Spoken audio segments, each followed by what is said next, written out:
Mais vous maintenez, pensez à remettre une épingle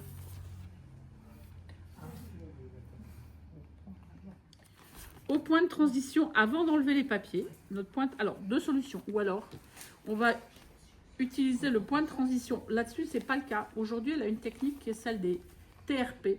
En fait, c'est le même principe. Mais simplement, au lieu de faire un point, on coud maintenant à 2,8. Si tu peux la mettre à 2,8. Une ligne droite qui va être visuellement... Vous savez, comme quand vous crantez, vous faites deux crans quand vous faites des vêtements et que vous les mettez face à face. La plupart des patrons maintenant ont ces lignes TRP. Vu qu'on met les deux lignes TRP face à face, on est sûr que c'est bon.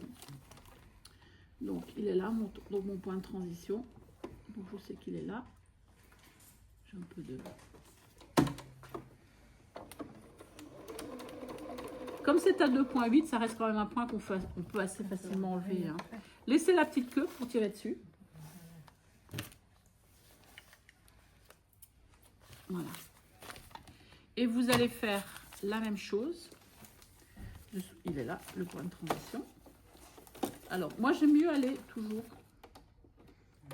de l'intérieur vers l'extérieur. Comme ça, vous laissez la petite queue côté intérieur et extérieur. Quand vous allez nettoyer, le surplus sera coupé. Il est là, voilà.